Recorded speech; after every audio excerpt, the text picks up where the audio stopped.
As pesquisas, né? Aquele vídeo que eu passei para vocês mostra que existem diversos projetos de pesquisa hoje com o objetivo de desenvolver uma vacina contra o coronavírus. Dos países que ele citou lá, ele fala dos 7 principais projetos. Na verdade, esses 7 principais projetos de que ele falava eram 3 da China, um russo, um anglo-saxônico e 2 americanos. Então, são 7. Então, são Estados Unidos, China e Rússia. O único daqueles países que não está naquela lista, embora também tenha pesquisas bastante desenvolvidas, é a Alemanha. A Alemanha, gente, é um dos países mais desenvolvidos tecnologicamente no mundo hoje. Mas a área de biotecnologia farmacêutica, ela tem sido, ela sempre foi, de certa maneira, fortalecida principalmente pela Rússia. Não é por acaso que a Rússia anunciou a sua vacina e saiu na frente. Não é uma questão ideológica, gente, é uma questão científica mesmo.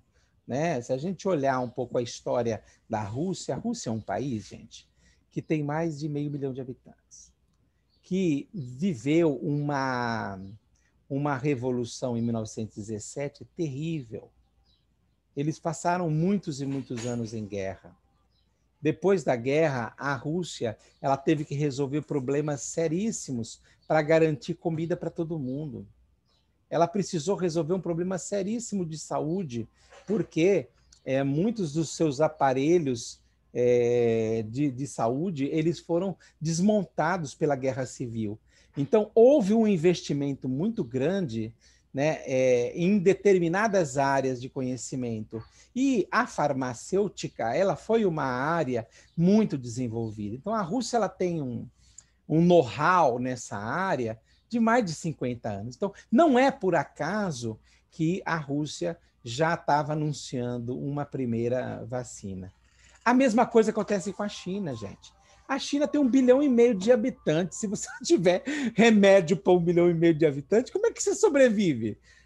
Então, assim, qualquer país que tenha uma situação populacional como tem a Rússia e a China, evidentemente vai ter um investimento nesse tipo de área de tecnologia muito grande.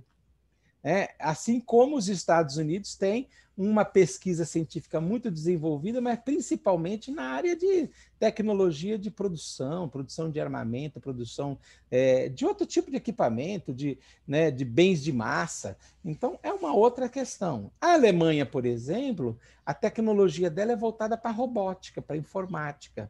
Vocês lembram que a gente viu que a indústria 4.0, o ponto de partida para ela foi a Conferência de Copenhague. Então, assim, a gente tem realmente alguns lugares que eles têm um know-how numa determinada área. Tá?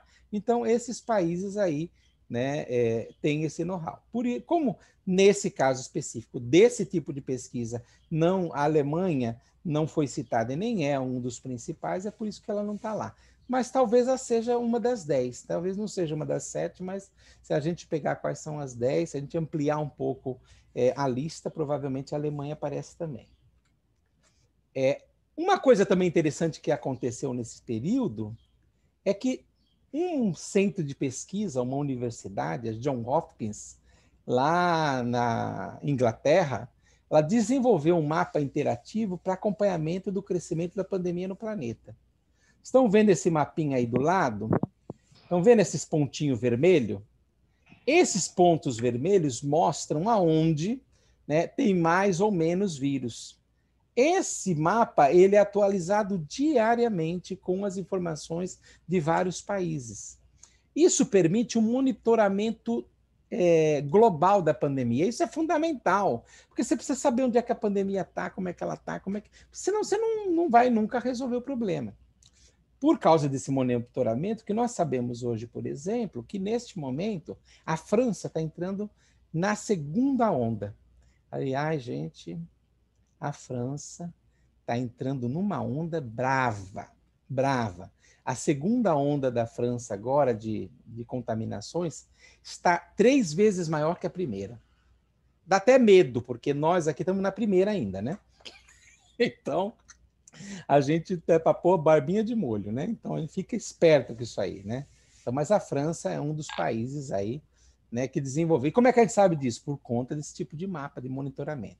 Esse monitoramento, ele permite que os países façam e tracem políticas para poder dar conta dessa situação.